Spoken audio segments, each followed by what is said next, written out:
Vamos colocar de pé para que a gente possa orar e dar início.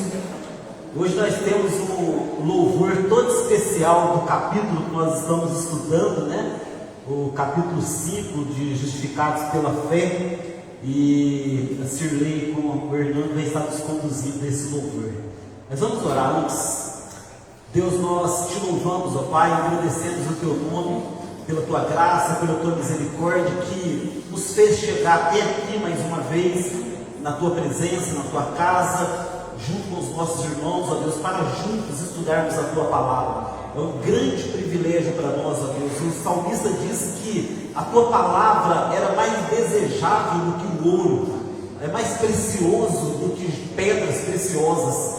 E nós estamos aqui, ó Deus, por causa da tua palavra, pela tua palavra, para que nós possamos crescer no conhecimento dela e no conhecimento da sua pessoa. Que nesta noite o Espírito Santo possa tomar os nossos corações, abrir o nosso entendimento espiritual, para que possamos receber essa palavra que transforma vidas, Pai, e que ela possa nos transformar nesta noite.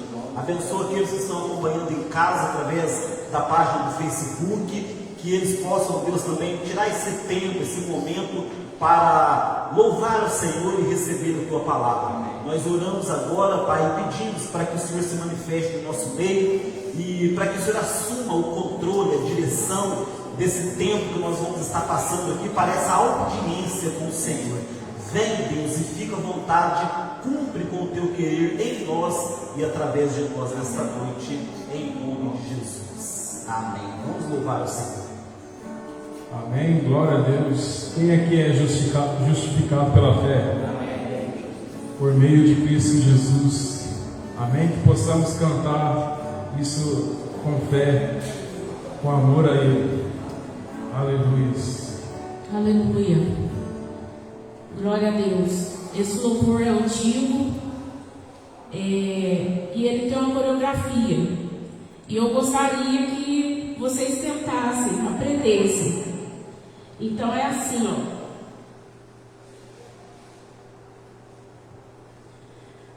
Justificados, pois, pela fé, tenhamos paz para com Deus, por meio de nosso Senhor Jesus Cristo Rei. São duas vezes e depois só uma. Justificados, pois, pela fé, tenhamos paz para com Deus, por meio de nosso Senhor Jesus Cristo Rei. Não, é fácil, hein? Amém? Mais uma vez só. Justificados, pois, pela fé, tenhamos paz para com Deus, por meio de nosso Senhor Jesus Cristo Rei. Amém? Amém. Então vamos lá. Justificados, pois, pela fé, tenhamos paz para com Deus, por meio de nosso Senhor Jesus Cristo Rei. Justificados, pois, pela fé, tenhamos paz para com Deus, por meio de nosso Senhor Jesus Cristo Rei. Porque nós temos acesso pela fé. As palmas. A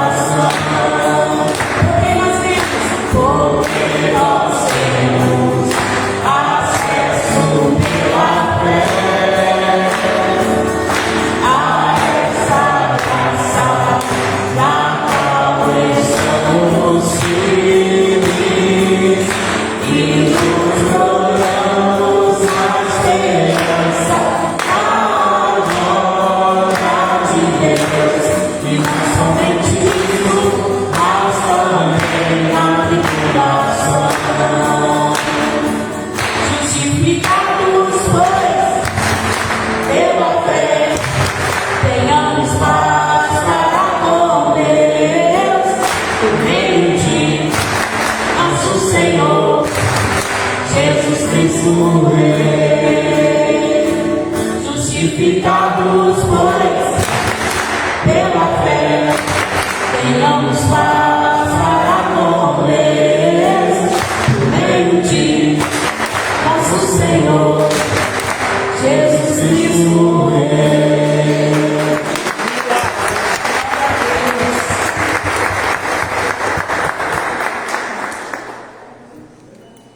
Glória a Deus.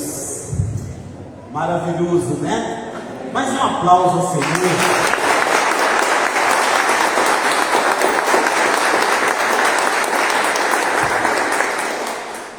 Amém. Pode se sentar.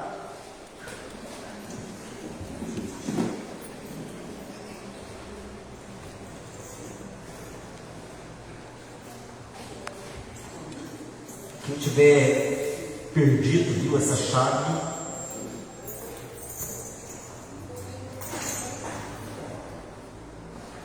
Vamos abrir Romanos no capítulo 5.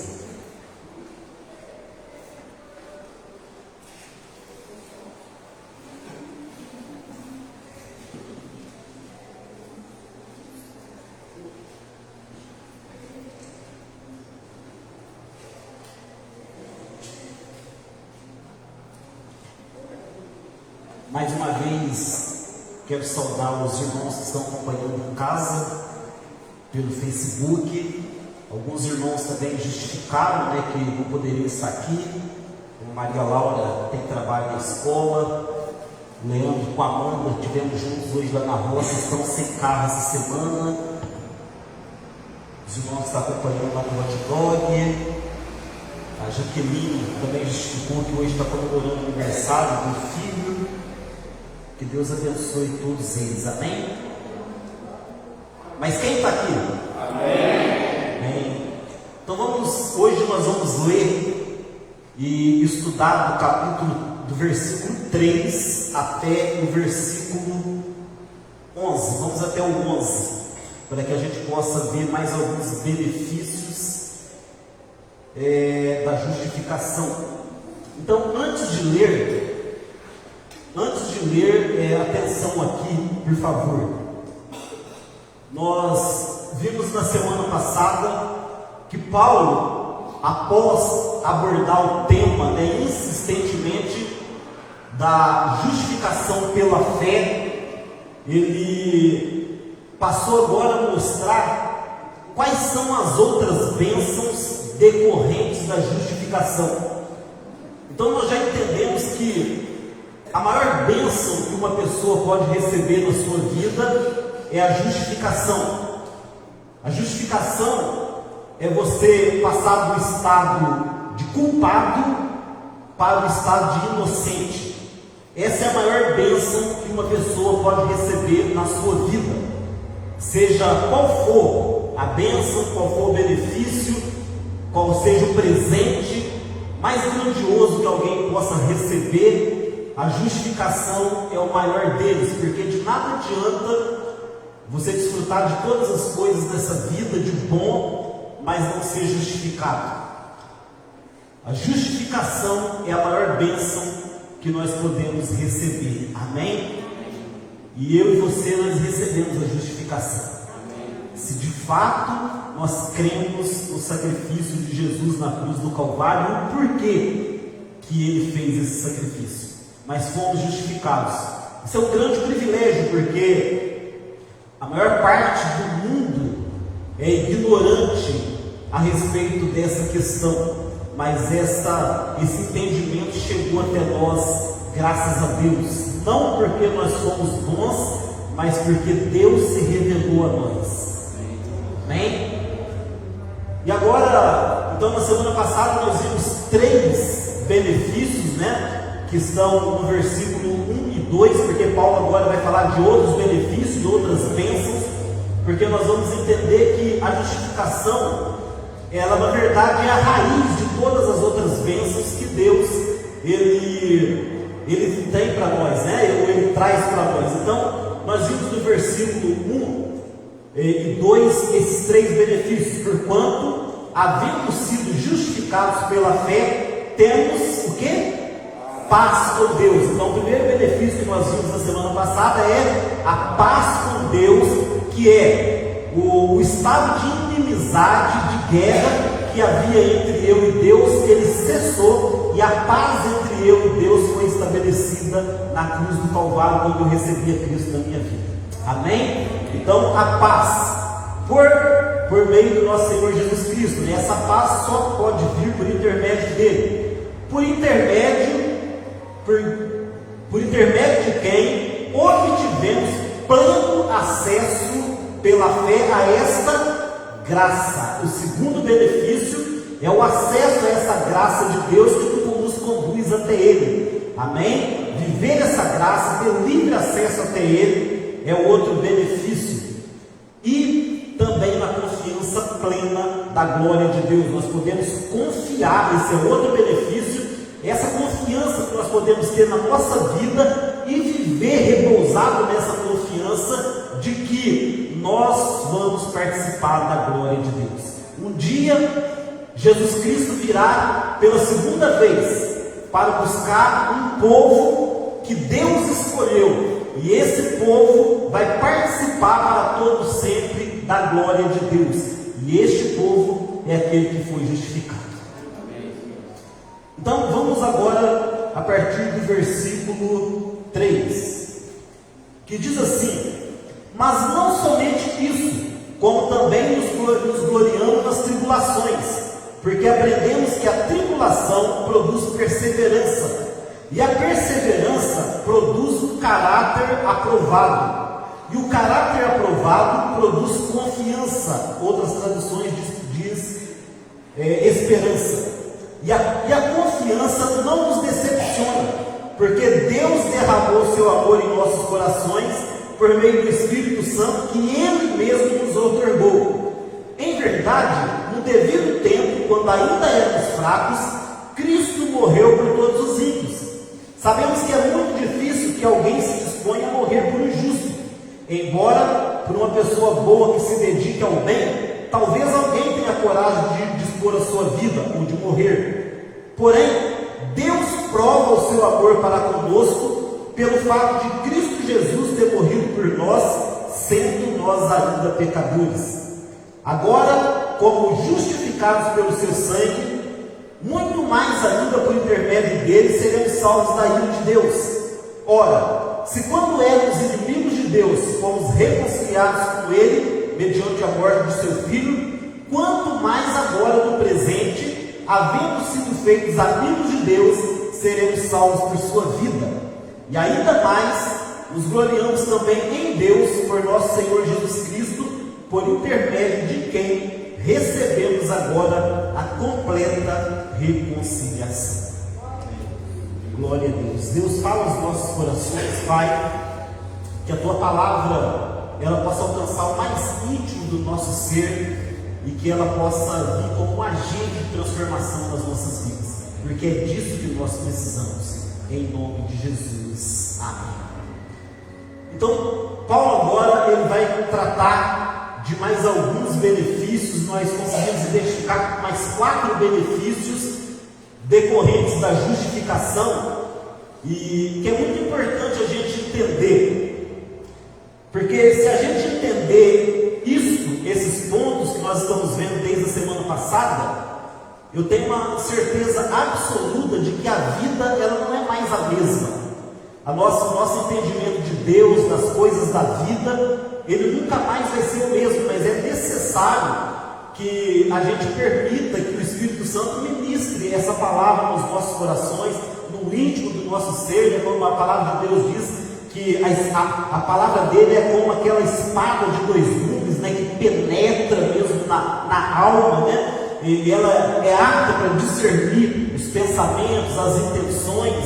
É isso que nós precisamos permitir que a palavra ela faça em nós, porque senão nós vamos ouvir tantas preciosidades na quarta, no sábado, no domingo, na sexta, né? E isso não vai ter efeito, não vai causar nada em nós. Nós vamos continuar vivendo da mesma forma, pensando da mesma forma, agindo da mesma forma, e não vai ter efeito. É a mesma coisa de você ter, né? Esses dias eu estava vendo uma reportagem, olha só, eu lembrei disso agora. Uma senhora, se não me engano, na Finlândia, algum país assim, ela encontrou uma pedra e achou aquela pedra muito bonita. E ela levou a pedra para a casa dela e começou a usar como peso de porta. Ela usava aquela pedra para segurar a porta. E um dia, por acaso, uma visita, uma pessoa falou: olha, essa pedra parece uma pedra preciosa. Chamaram lá os especialistas lá, foi ver, a pedra valia 7 milhões. E a pedra valia 7 milhões, ela estava usando como peso de porta. Ela tinha 7 milhões segurando a porta dela. Então, quer dizer, ela não sabia, né? Estava lá a riqueza, estava lá o tesouro, mas ela não sabe, aquilo era banalizado. E às vezes nós fazemos assim, com esse tesouro tão precioso que é a palavra de Deus, né? A palavra de Deus, ela deve enriquecer as nossas vidas, mas para isso nós precisamos deixar que ela penetre na nossa alma. Nós não apenas no entendimento, no intelecto, senão vai passar o dia, vai passar a vida e nós não tiramos o devido proveito dela. Então Paulo aqui, ele falou desses 3 benefícios, né? E agora, no versículo 3, ele começa dizendo assim: mas não somente isso, mas também nos gloriamos nas tribulações.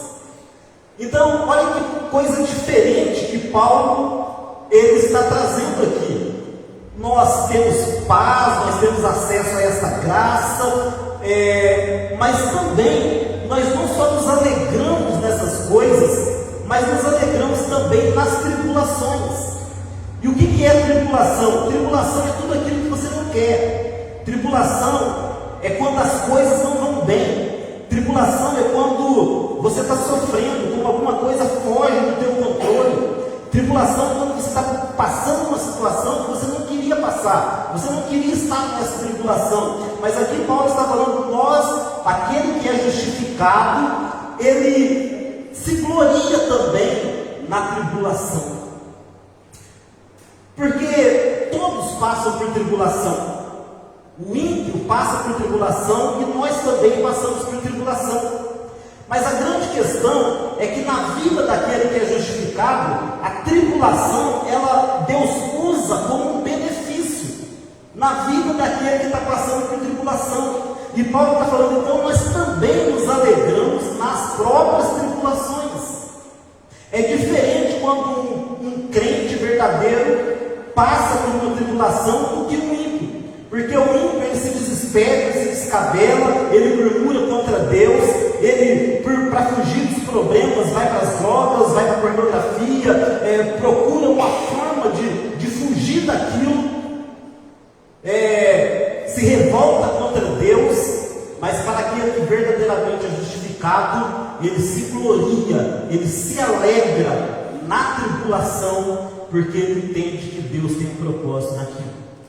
Agora entenda, Paulo não está falando aqui que o justificado ele gosta da tribulação. Ele não está dizendo isso. Ele também não está dizendo que é Deus quem manda a tribulação.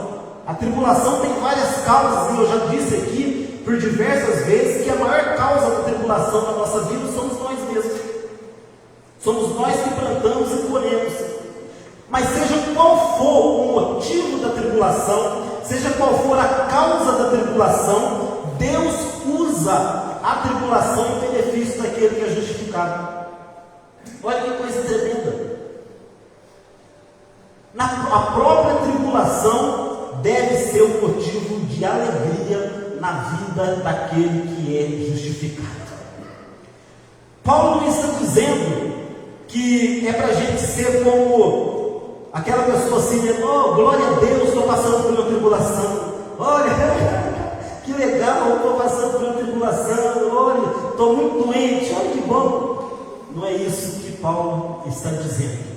Ele está dizendo de um sentimento de contentamento, como ele disse próprio: eu aprendi a viver contente em qualquer situação, seja na fartura, passando por necessidade, porque tudo eu posso naquele que me fortalece. Glória a Deus. Então, Paulo, ele diz isso, mas ele explica o porquê. Por que o crente pode se gloriar quando está passando por tribulação? Por que ele pode se gloriar ou se alegrar quando ele está passando por uma luta, por um problema? Ele continua dizendo, porque aprendemos, olha só, aprendemos. O grande problema é que existem pessoas que não gostam de aprender. E ele continua, por que nós podemos nos gloriar? Porque nós aprendemos o quê? Que a tribulação produz perseverança. A tribulação produz perseverança. Você está passando por uma luta, você está passando por uma dificuldade e você persevera. O que é perseverar? É você passar por uma luta sem murmurar, sem voltar atrás, sem abandonar a igreja, sem abandonar Deus, sem se revoltar. É você com paciência suportar a dor, a luta que veio sobre a tua vida. É como o caso de Jó. Jó, ele perdeu tudo. Deus só não permitiu que fosse tirada a vida de Jó, mas a única coisa que Jó manteve foi a sua perseverança. Embora Jó, ele teve momentos de conflito, teve momentos que a dor dele era tão grande, que ele disse, Deus, por que eu nasci? Por que eu fui nascer, Deus? Seria melhor que eu não tivesse nascido. Então, não é o caso de que nós não podemos, nós temos que aceitar tudo e ficar sempre com cara de paisagem, ou aceitar tudo e ficar sorrindo. Não, nós podemos chegar diante de Deus e falar, Deus, olha, eu não estou aguentando. Deus, olha, isso está doendo. Deus, isso está me sufocando. Deus, tem misericórdia de mim. Deus, passa de mim essa luta. Deus, tira esse espinho na minha carne. Mas muitas vezes Deus vai falando para o Paulo, não, porque a minha graça te basta, porque o poder se aperfeiçoa na fraqueza. Tem muitas pessoas que não sabem, não têm entendimento. Se você, Deus, eu quero mais poder, Deus, eu quero ser um crente mais poderoso. Sabe o que isso significa? Significa que você vai passar por luta, por tribulação, e o poder de Deus vai ser aperfeiçoado na tua vida, naquela tribulação que você está passando. Então, o próprio apóstolo Paulo, ele pede para Deus, Deus, me tira esse sofrimento que eu estou passando por ele. Jesus lá na cruz, se for possível, passa de mim esse cálice, mas contudo seja feita a tua vontade, não a minha. Então, passar por tribulação, se gloriar na tribulação, é passar por perseverança. Perseverança. Eu estou passando aqui, mas o meu Deus é maior do que os meus problemas. O meu Deus tem um propósito nisso. Eu estou sendo ensinado e você está ali perseverando diante da luta que você está passando. Porque a perseverança, por que é importante perseverar? Porque a perseverança vai produzir experiência. Algumas traduções diz caráter aprovado. Enquanto você persevera, o teu caráter está sendo aprovado. Você está passando, está produzindo experiência. Cada luta que você entra mais forte, que você entra nela e você persevera, você sai do outro lado mais forte, mais fortalecido. Você teve uma experiência, você teve uma outra experiência, aí vem outra luta, é mais experiência, e o seu caráter, ele vai sendo aprovado. Como o ouro, para provar que ele é ouro, ele é submetido ao fogo, ele passa por uma prova de fogo. O Paulo acha que uma pedra e fala, olha, isso aqui é ouro, quer comprar? O que a pessoa vai fazer? Peraí, vamos ver se é ouro. Vai submeter aquilo ao fogo. Vamos fazer uma experiência, vamos experimentar essa pedra para ver se é mesmo ouro. E aí ele vai ser experimentado. E enquanto o fogo vai ali, a chama daquele fogo forte vai batendo naquela pedra, ela vai provando provando o caráter dela, vai provando se ela realmente é verdadeira ou não. Então é isso que acontece. Então, o problema, muitos crentes que nós temos que questionar a justificação é o desespero diante das lutas, diante das tribulações, o desespero, a murmuração, o se revoltar contra Deus. Muitas pessoas abandonam a igreja, muitas pessoas colocam a culpa nos outros, ao invés de aprender, de perseverar, porque a perseverança está trazendo para ela uma experiência. Então você, por exemplo, você está passando por uma luta hoje, como é a maneira certa de você enfrentar essa luta? É você olhar para a luta que você já venceu no passado, porque você já tem uma experiência. Uma experiência. Vamos por aqui, por exemplo, lembrando agora do presídio Mercy. Teve Covid no tempo que a Covid estava matando todo mundo.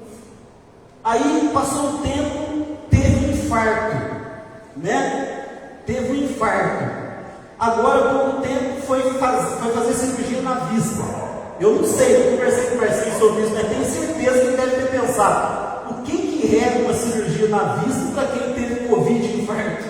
Não é? Experiência. Experiência. Por exemplo, eu sou uma pessoa, a Inês fala que eu sou bem frio com a questão de morte, né? Mas não é. É que eu já tive tanta experiência com morte, de perder pessoas que eu amo, que é tão, para mim, eu já tenho muita experiência nisso. Eu perdi meu pai com 8 anos, eu perdi minha mãe com 13 anos, eu perdi meu irmão mais novo, ele tinha 26 anos, eu perdi uma irmã que se suicidou com 50 anos. Experiência, tribulação. Hoje, quando eu vou num velório, é claro que eu sinto, mas eu fico mais fortalecido por tanta experiência que eu já passei. Então, a luta, a tribulação, você persevera e ela vai produzir em você experiência. A perseverança produz experiência. E a experiência produz esperança. Por quê? Porque quando você está passando por luta, por dificuldade, você persevera, você vai olhar, ou para onde nós devemos olhar. Às vezes você não tem mais nada para se apegar. Onde que você se apega? Na esperança. Na tradução diz confiança. Que confiança, que esperança que está falando aqui? Da glória de Deus. Da glória de Deus. Quando, sabe o que eu me apego? Eu olho, eu vejo uma luz no fim do túnel. Eu falei, se eu terminar assim, se eu morrer nessa tribulação, eu sei que para onde eu vou, não tem tribulação nunca mais. Então Paulo está falando isso, olha, a tribulação nos leva a aprender, que produz perseverança. A perseverança produz experiência, caráter aprovado. E o caráter aprovado produz confiança. Eu passo por luta, passo por experiência, mas eu enxergo Deus no meio dessas tribulações, porque eu sei, esse Deus me mostra a cada dia que eu sou participante da glória dele. Então, seja o que for que eu estiver passando, eu olho e eu tenho um vislumbre da glória de Deus que está por vir, e eu vou para esse lugar. Não vai ter mais choro, não vai ter mais pranto, não vai ter mais dor, não vai ter mais morte. Tudo isso passou, então é nisso que eu me apego. Então, Paulo, ele diz o benefício da justificação, a tribulação. Tribulação. Você passar por luta, por problemas, por dificuldades, Deus usa isso para te beneficiar. Amém? Será que você consegue entender isso? Nunca mais você vai ser a mesma pessoa na hora que você estiver passando por uma luta. Amém? Nunca mais. Mas lembre-se disso. Eu não estou dizendo que é Deus que está mandando a tribulação. Pode ser que Ele mande um propósito. Mas eu estou dizendo que é Ele que manda a tribulação. Nós entramos em tribulações por diversos motivos, pela própria circunstâncias da vida, pela nossa fragilidade. Nós ficamos doentes, falta de dinheiro, né? Nós temos problema com filhos, família, casamento. Há tantos motivos de tribulação, circunstâncias que acontecem mesmo no dia a dia, porque nós estamos sujeitos a isso. Vivemos num mundo caído, traições, tanta coisa que a gente tem que enfrentar. E aí as tribulações vêm. E aí ele continua no versículo 5: e a confiança não nos decepciona. Não nos decepciona. Olha que coisa. Porque outra tradução diz que a esperança na glória de Deus não nos confunde e não nos decepciona. É praticamente sinônimos essas palavras, porque por que as pessoas se decepcionam quando estão passando por luta? Por que elas ficam decepcionadas? Porque elas se confundem. Porque muitas pessoas pensam assim: onde está Deus? Deus não me ama. Por que Deus permitiu isso acontecer na minha vida? Por que eu estou passando por essa tribulação? Porque nós temos a tendência de acreditar que Deus existe para poder nos fazer casar, para nos fazer ser bonito, rico e com saúde e feliz. Nós acreditamos nesse Deus, mas esse Deus parece mais um gênio da lâmpada, aquele que existe para satisfazer os nossos desejos. Não é esse Deus que nós servimos. Não é esse Deus, um Deus que simplesmente Ele é um Deus que resolve os nossos problemas. Não é isso, não é esse Deus que nós servimos, não é nisso que nós nos apegamos. Aí talvez você fale: pastor, agora o senhor está me decepcionando, porque eu achei que Deus fazia tudo isso. Sim, Ele faz. Mas o que eu estou dizendo é que não é para isso que Deus existe. Não é para isso que nós servimos a Deus. E aqui está dizendo essa confiança e essa esperança que nós temos na salvação, de que nós vamos morar para sempre no céu, ela não nos confunde, não nos decepciona, porque nós temos esse entendimento: estou passando por essa luta, por essa dificuldade, pode ser que Deus não me tire dessa, pode ser que eu morra desse jeito, mas eu não me confundo, porque eu sei que eu tenho confiança que eu vou morar com Ele no céu para sempre. Você não se confunde. Você não fica pensando: será que Deus me ama? Por que Deus permitiu morrer essa pessoa? Por que Deus permitiu que essa pessoa fosse embora da minha vida? Porque onde estava Deus quando eu perdi meu dinheiro? Onde estava Deus? Cadê Deus que não me faz casar? As minhas primas tudo já casou, eu continuo solteira. Cadê Deus? Às vezes as pessoas pensam assim, né? Onde está Deus? Mas a esperança não nos decepciona. E sabe por que ela não nos decepciona? Ele continua: porque Deus derramou o seu amor em nossos corações por meio do Espírito Santo que Ele mesmo nos outorgou. Aleluia! Então, o amor de Deus não está derramado em nós por causa do carro que Ele me deu, por causa do dinheiro que Ele me deu, por causa do casamento que Ele me deu, por causa da saúde que Ele me deu. O amor de Deus já está derramado nos nossos corações pelo Espírito Santo que Ele nos outorgou. Aleluia!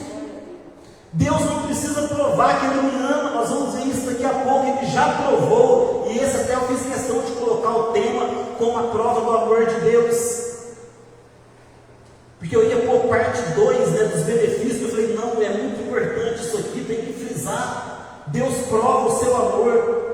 Então, o Espírito Santo já foi dado à igreja no dia de Pentecostes. Se você é igreja, se você foi justificado, você tem o Espírito Santo. Às vezes algumas pessoas me perguntam: pastor, mas será que eu tenho o Espírito Santo? Eu não oro em línguas, será que eu tenho o Espírito Santo? Meu irmão, se você recebeu Cristo na sua vida, você foi justificado, naquele dia você recebeu o Espírito Santo. Pastor, mas eu não oro em línguas, mas orar em línguas é apenas um dom do Espírito, e Paulo fala que é o menor dos dons. O Espírito Santo já habita em você.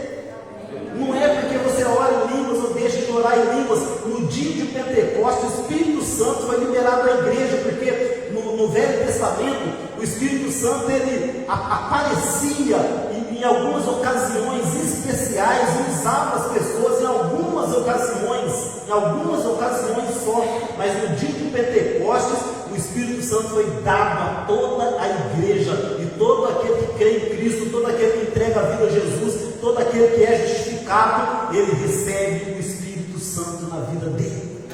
Pastor, mas eu quero orar em línguas, é outra coisa, busca o dom. Pastor, mas eu quero profetizar, é outra coisa, busca o dom. Mas o Espírito Santo já está na sua vida, ele está em você. O Espírito Santo, Deus derrama o Espírito Santo nas nossas vidas, e o amor dele está derramado em nós. Então o amor de Deus já foi derramado onde? Nos nossos corações. Por quem? Pelo Espírito Santo. Entenda isso. Deus te ama, Deus ama você, Deus está com você. Pastor, mas eu estou sofrendo. Não importa. Você não precisa parar de sofrer para Deus provar que te ama. Pastor, mas eu não casei ainda. Não importa. O Espírito Santo já foi derramado, o amor dele já foi derramado na sua vida através do Espírito Santo. Já está derramado. Deus te ama. E como ele fez isso? Derramou o amor dele nos seus corações. Com o Espírito Santo que já, lembra, já nos foi dado. Não está dizendo que vai ser dado, já nos foi dado. Quando? No dia de Pentecostes. Quando que ele aconteceu na tua vida e na minha? Quando nós nos tornamos igreja. Mas ele deu a igreja lá no dia de Pentecostes. E no dia que eu me torno igreja, eu também recebo o Espírito Santo. O Espírito Santo me é dado. É dessa maneira. E aí, ele continua no 6. Em verdade, no devido tempo, quando ainda éramos fracos, Cristo morreu por todos os ímpios. Então, olha só. O que Paulo está falando aqui? Quando nós ainda éramos fracos de caráter, fracos espiritualmente, andávamos no pecado, quando ainda a gente andava no pecado, Cristo, a seu tempo, ou seja, no tempo de Deus, morreu por todos os ímpios. Ímpios são aqueles que não têm piedade, que não têm devoção a Deus, que não adoram a Deus, que não reconhecem a Deus. Foi para esses que Jesus Cristo morreu.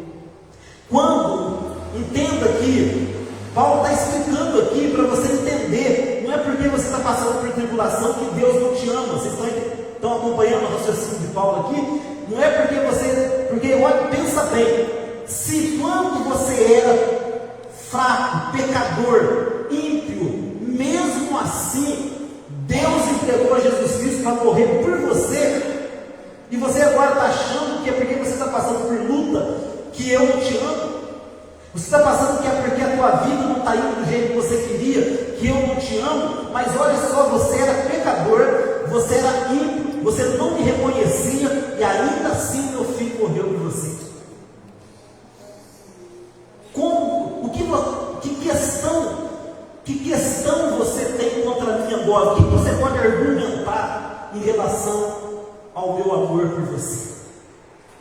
Nós precisamos entender e receber isso nas nossas vidas. E aí ele continua a explicação, né? Paulo já vai emendando argumentos, né? Até difícil, né, de acompanhar, né? Porque Paulo ele explica uma coisa, depois ele explica o que ele explicou. É uma coisa impressionante a riqueza desse homem, movido pelo Espírito Santo de Deus e com a inteligência que ele já tem. E aí ele no 7 ele já emenda. Sabemos que, aí ele vem fazer uma comparação, sabemos que é muito difícil que alguém se disponha a morrer por um justo. Aí ele fala, vocês estão achando que isso é uma coisa comum de acontecer? É uma coisa normal de acontecer? Porque se fosse uma coisa normal, ok, então isso é uma coisa que todo mundo faz, todo mundo entrega a vida por todo mundo. É assim? Acontece assim? Aí ele diz assim, é difícil, será que alguém morreria por um justo? Vamos trazer uma pessoa justa aqui, né? Madre Teresa de Calcutá, era uma mulher boa não? Era ou não? Era. Mulher dedicou a vida dela, abriu mão da vida dela, não teve nada, riqueza, marido, nada, só para ajudar as pessoas. Ganhou o prêmio Nobel da Paz para ajudar as pessoas. Você morreria por ela? Não? Alguém morreria por ela? Levanta a mão, você morreria por ela? Não! Ninguém aqui morreria. Isso é uma coisa comum. Você entregar a tua vida por um justo, você entregar a tua vida por uma pessoa boa, porque ele diz aqui, pode ser que por uma pessoa boa, que pratica o bem, alguém se dispõe a morrer. Tem alguém aqui que se dispõe? Não, não tem. Isso não é uma coisa que acontece. Talvez uma mãe ela possa entregar a vida para morrer pelo filho dela. O pai eu não digo tanto. Brincadeira, viu? Mas o que Paulo está falando, vocês acham que isso é uma coisa comum? Acham que isso é uma coisa normal de acontecer? Pois bem, foi isso que Deus fez. Entregou o seu próprio filho para morrer, mas entenda, não foi por pessoa justa e nem por pessoa boa, foi por fracos de caráter, pecadores, que andavam na prática do pecado, e ímpios que não reconheciam Deus nas suas vidas. Foi por esse tipo de pessoa que Deus morreu. Deus morreu, Jesus Cristo, Deus morreu por essas pessoas. Isso é comum de acontecer, e você pode ter alguma dúvida de que Deus te ama. E Paulo ainda emenda no versículo 8, que para mim é o versículo chave, né, dessa administração. 8. Porém, quer dizer, olha só o argumento de Paulo, entenda. Alguém morreria por um justo? Não, por uma pessoa boa pode ser. Porém, aí ele vai dizer, porém, Deus prova o seu amor para conosco, pelo fato de Cristo ter morrido por nós, quando nós ainda éramos pecadores. Aqui está a prova do amor dele. Então, quando você estiver passando por uma luta, por uma tribulação na tua vida, quando você não estiver aguentando mais, quando as coisas estiverem apertadas para você, você só tem um lugar que Deus olha para poder provar o amor dele por você, para a cruz. Deus não olha para nenhum outro lugar. Às vezes a gente está esperando o amor de Deus. Não, se Deus me ama, Ele vai fazer isso. Se Deus me ama, Ele vai fazer aquilo. Eu vejo muitos pregadores, não, porque se Deus está aqui, se Deus me ama, então Ele vai fazer acontecer. Porque se Deus está aqui, se Deus é Deus, então Ele vai fazer isso. Meu Deus. Eu vejo muito pregador, então, se Deus vai provar que Ele está nesse lugar, Ele vai provar que Ele está aqui, Ele vai fazer isso e aquilo outro. Aí Deus só fala, olha a prova lá. Olha lá a prova. Olha lá a prova de que eu te amo. Olha lá a prova de que eu estou com você. Na cruz. Essa é a única prova. Ou essa é a maior prova, porque nós temos sido tão agraciados com tantas coisas boas que Deus tem nos dado. É claro que nós podemos ver o amor de Deus em tantas coisas boas, né? Que Ele tem feito por nós podemos sim ver, mas na questão de provar, Deus só olha para a cruz. Na questão de provar, nós precisamos olhar para a cruz. Lá, Deus provou que me ama. E se Ele não fizer mais nada, ainda assim eu sei que Ele me ama, porque a prova já foi dada. Porque falar de amor é mais fácil. Embora para algumas pessoas não conseguem falar muito de amor, de dizer eu te amo. Mas falar de amor é mais fácil, o difícil é provar. Mas Deus provou. Pelo fato, como Deus provou? Pelo fato de Cristo Jesus ter morrido por nós, sendo nós ainda pecadores. Você nunca vai ouvir, a palavra de Deus dizendo assim, não, Deus provou que ama tal pessoa e deu isso para ele. Deus provou que ama tal pessoa e deu aquilo outro para ela. Não, Deus prova pelo fato de Cristo Jesus ter morrido por nós, quando nós ainda éramos pecadores. Paulo faz questão de frisar, não é que ele morreu porque nós éramos bons, não é que ele morreu porque Deus olhou, olha o Paulo tão bonzinho, olha o Paulo é um anjinho, vou mandar Jesus para morrer por ele. Não, ele olhou para o Paulo e viu que homem ruim, mas ainda assim, eu vou morrer por ele.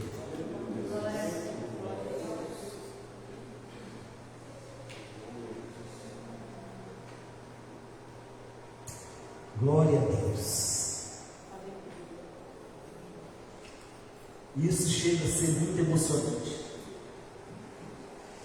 Porque aí eu fico olhando para trás, como eu era, tanta coisa que eu fiz, e depois crente, tanta luta, tanta tribulação que eu passei, e sem ter entendimento, eu murmurei, eu xinguei, eu abandonei a igreja, pus a culpa nas pessoas, e o tempo todo essa palavra estava lá para que eu pudesse aprender, mas me ensinar errado. Falaram para mim que se Deus está mesmo comigo, então tem vitória em tudo, e eu venço tudo, e eu não. Isso é mentira. Isso é um evangelho triunfalista, porque pessoas tremendas de Deus, de oração, pessoas justas, pessoas que buscam a Deus, pessoas conhecidas de Deus no céu, pessoas que você olha para ele e não consegue ver uma falta nele, essas pessoas também ficam doentes, essas pessoas também morrem, essas pessoas também têm problemas. É mentira quando falaram se Deus te ama, se Deus está com você, você não fica doente, você não tem luta, você é rico, você não... É mentira. Isso é o evangelho triunfalista, é a teologia da prosperidade, de que Deus existe para satisfazer os meus prazeres e aquilo que eu quero. Isso nunca foi do evangelho, eu acreditei nisso. Eu me lembro de fazer coisas absurdas. Foi um profeta na nossa igreja em Ofenas, e eu não tinha casa própria, e ele disse aqui, olha, quem aqui não tem casa própria, vem à frente. E eu corri lá para frente, eu queria casa própria, pagava aluguel, caríssimo aluguel naquela época em Ofenas.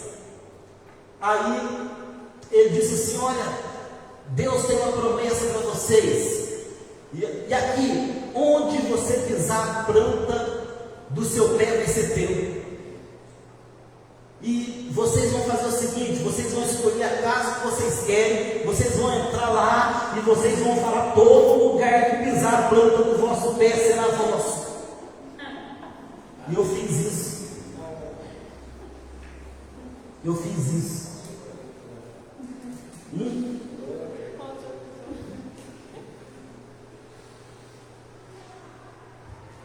Eu fui na... Eu vou dar conta.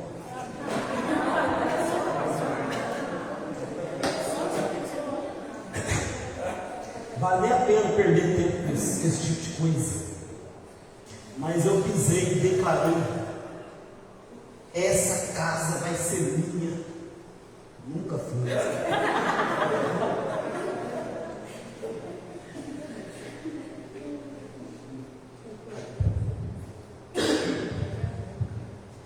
Mas quando eu entendi a palavra, trabalhei, esforcei, eu tive. E aí Paulo continua.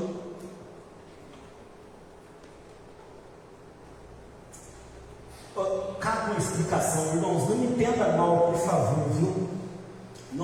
vida mal. Deus é um Deus que faz milagres. Deus é um Deus que faz milagres. A própria forma que eu tive em minha casa foi um milagre, mas não da forma que as pessoas querem determinar para Deus e dizer que Deus tem que fazer isso ou aquilo para provar que Ele é Deus ou para provar que Ele te ama. Entendeu? Às vezes eu estou ministrando esse estudo aqui, você deve falar, então o pastor não crê em milagres. Irmãos, a minha vida é um milagre, eu vivo de milagres. O que Deus já fez na minha vida é milagre. Mas eu tenho que falar a verdade para vocês. Eu posso ser leviano aqui no altar e iludir vocês. Talvez se eu iludisse, a igreja estaria mais cheia.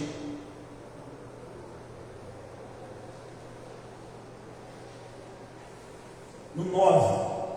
Agora, como fomos justificados por seu sangue, muito mais ainda, por intermédio dele, seremos salvos da ira de Deus. Aqui mais um benefício que Paulo está falando. Porque ele diz assim, pensa bem, se você sendo ímpio, você sendo fraco, você sendo inimigo de Deus, Ele mandou o Filho dele para morrer por você, se Ele provou o amor, morrendo por nós quando a gente ainda era pecador, e agora, justificados pelo sangue dele, Ele não vai fazer muito mais? Esse é o argumento que a gente usa na teologia do maior para o menor. Se o maior já aconteceu, o menor não vai acontecer? Por que você duvida? Aqui entra a fé. A mesma fé que justifica é a fé que faz a gente receber milagres. Entende? Porque você tem que entender, milagre é pequeno, milagre é menor, justificação é maior. Se o maior já aconteceu, o menor não vai acontecer? Se o que era mais difícil Deus já fez, o que é mais fácil Ele não vai fazer? Pensa bem, porque a mesma fé que justificou é a fé que vai levar a receber milagres, mas entenda que o maior já aconteceu, e o menor, se Ele já fez o maior, o menor também Ele vai fazer, e ainda mais agora. Se Ele fez o maior antes, quando a gente era inimigo dele, imagina agora, como amigo dele, como filho dele, o que então que Ele não vai fazer? Isso que Paulo está falando aqui e levando os romanos a refletir sobre isso, né? E aí ele traz um benefício aqui: seremos salvos do dia da ira. Está dizendo esse benefício aqui, porque lembra, Paulo está falando da um dia da ira de Deus. Vai haver um tempo, vai haver um dia onde Deus vai derramar a ira dele sobre a impiedade. Vai chegar esse dia, a Bíblia chama o dia do juízo de Deus. Esse dia vai chegar e ninguém pode escapar desse dia. Ninguém tem justificativa, desculpa para apresentar nesse dia. Esse dia vai chegar e vai condenar todos os ímpios, os inimigos de Deus. Porém, nós fomos justificados e estamos livres dessa ira. Porque para aquele que foi justificado, a ira de Deus já foi derramada. E derramada onde? Lá na cruz do Calvário, quando Jesus pediu, passa de mim esse cálice. Que cálice é esse? O cálice da ira de Deus, que foi totalmente derramada sobre Jesus Cristo. Então, Ele já sofreu a ira de Deus no meu lugar, por causa de ter sido justificado. Então, por causa dessa justificação, no seu sangue, nós seremos salvos no dia da ira. Este benefício da justificação. Não tem mais nada para você se apegar. De nada, não tem um argumento. Imagine que se Deus perguntasse para você, por quê? Por quê? Por que, Hernani, eu deveria deixar você entrar? Por quê? Está aqui o céu. Olha as maravilhas, olha aqui o inferno, olha que tormento. Por que você acha que eu deveria trazer você para o céu e não para lá? Por pode usar. Não existe, eu fui bom, eu ajudei escola, eu cantei no louvor, eu batizei na igreja bíblica, eu fiz nenhum desses argumentos. Eu fui rico, eu fui muito feliz, fui bonitão. De nada vai adiantar. A única coisa que você vai poder dizer é: eu fui justificado em Cristo Jesus. Nenhum outro argumento. Porque a justificação é pela fé em Cristo Jesus. Ele continua. Ora, no 10: se quando éramos inimigos de Deus, fomos reconciliados com Ele mediante a morte do seu Filho, quanto mais no presente, havendo sido feitos amigos de Deus, seremos salvos por sua vida. É o que eu já expliquei, né? E ele termina no versículo 11, trazendo mais um benefício. E ainda mais, nos gloriamos também em Deus, por nosso Senhor Jesus Cristo, por intermédio de quem recebemos agora completa reconciliação. Qual é esse benefício? É importante que Paulo deixe esse argumento para o final, porque ele vai falar de mais benefícios, mas em outras partes, mas aqui encerra a questão dos benefícios. Por que ele deixa isso para o final? Porque se parasse aqui, os nossos benefícios é a paz, até na tribulação Deus nos beneficia. Não, mas parecia que a gente estava gloriando só naquilo que Deus faz. Vocês entendem? Se parasse por aqui, poderia dar a impressão que nós só temos motivo para nos gloriar e alegrar em coisas que Deus faz. Porque até agora nós falamos daquilo que Deus faz. Tem tribulação, Deus usa o nosso benefício. Deus traz paz, Deus traz graça, né? Mas agora ele fala: nós nos gloriamos em Deus, na pessoa desse Deus, porque a justificação traz esse benefício. Nós nos alegrarmos na pessoa de Deus. Não precisamos, pode ser que não tenha mais nada para a gente poder se alegrar, mas nós podemos nos alegrar na pessoa de Deus. Por que nós podemos? Porque nós temos livre acesso a Ele. Podemos ir até a presença dele. Por quê? Porque já fomos reconciliados. Éramos inimigos, afastados, não poderíamos ter acesso a Ele, mas agora nós recebemos a completa reconciliação e nós podemos nos gloriar, nos alegrar no próprio Deus. Não tem mais nada. Vá até Ele, vá até esse Deus. Esse Deus, Ele supre as nossas necessidades, sejam quais forem. Deus supre todas as necessidades de uma pessoa que vai até Ele.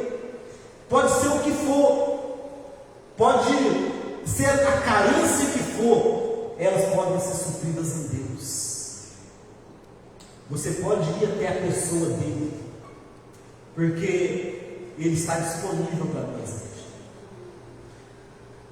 Esse talvez seja, de todos que Paulo falou, o maior benefício depois da justificação. É você poder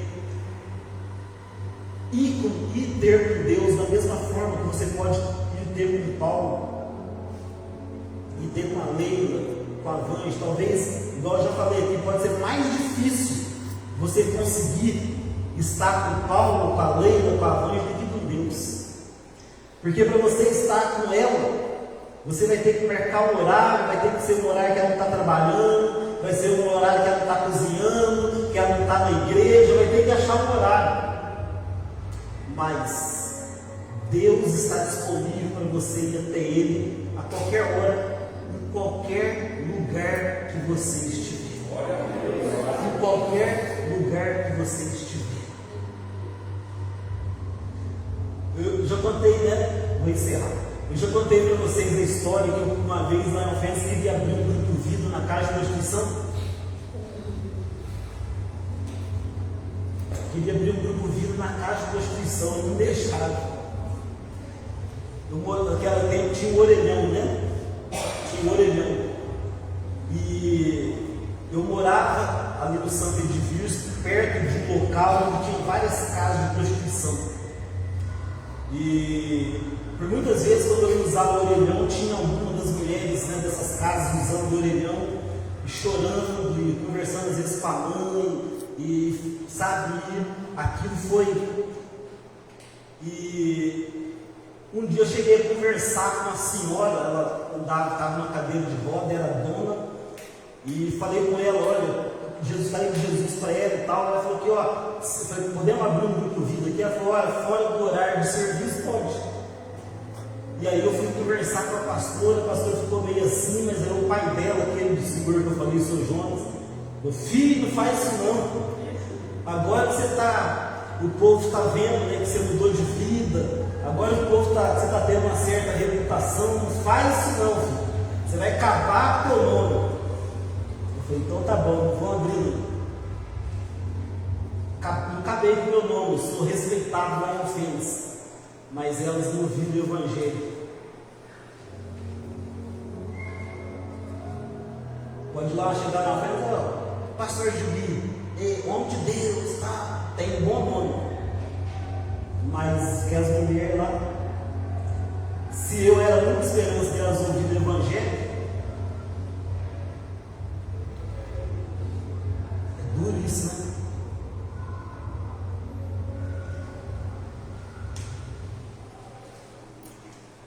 Vamos ficar de pé, vamos orar. Mas eu disse tudo isso porque eu estava dizendo que você pode buscar a Deus em qualquer lugar que você estiver.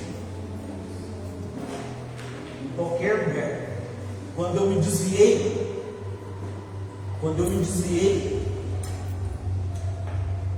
chegou um momento na minha vida que eu voltei para Cristo, eu estava tão angustiado, e eu tive uma experiência com Deus, depois de 3 meses afastado de Deus. Vocês nem imaginam o estado que eu estava e onde eu estava. E ali Deus se revelou a mim novamente. Sabe por quê? Com Deus não tem hora, não tem lugar. Ele tem a pessoa dele e você pode ir até ele. Isso é maravilhoso, gente. Você pode ir até ele e ele te livra das suas angústias, do teu sofrimento, das suas questões, das suas carências. Porque ele é um Deus que está disponível, porque nós recebemos a completa reconciliação. Não importa quem você seja, o estado que você esteja, onde você esteja, você pode ir até Deus. Esse é um grande benefício. Ir até a pessoa de Deus. Talvez você não tenha mais nada para se apegar, mas ainda assim você pode ir até Ele. Deus, nós queremos, ó Pai, te louvar, queremos engrandecer o teu nome, queremos te agradecer, Pai, por tão grande privilégio que nós temos de receber a tua palavra, de entender a tua palavra, de poder, ó Pai, receber coisas tão preciosas como a que nós temos recebido, assim como recebemos no domingo, na quarta passada, e no outro domingo, e no sábado, e tantas ocasiões, Deus, que o Senhor tem dado esse tesouro precioso para nós e revelado ele para nós. Que grande privilégio! E a minha oração nesta noite é que nós possamos fazer bom proveito. Ah, Deus, não é por falta de revelação, não é por falta de palavra, não é por falta da verdade, Deus, mas que nós possamos estar atentos, ó Deus, e refletir e permitir que essa palavra penetre no mais íntimo do nosso ser e traga transformação para a nossa vida. Em nome de Jesus, Deus, em nome de Jesus.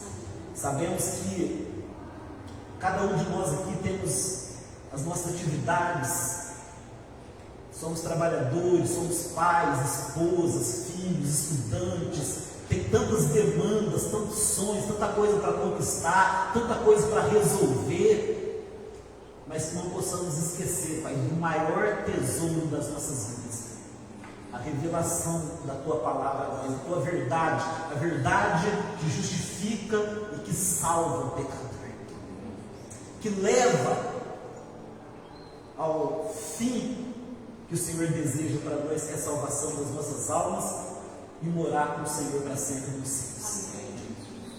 Que nós possamos, ó Deus, valorizar e permitir que esta palavra se cumpra em nós e que não apenas ela entre no nosso entendimento, mas que transforme em prática na nossa vida e que transforme a nossa maneira de ser, de pensar, de enxergar as coisas, e que possamos renunciar todo o nosso eu pelo Senhor e pela Tua palavra. Nós oramos por isso em nome de Jesus.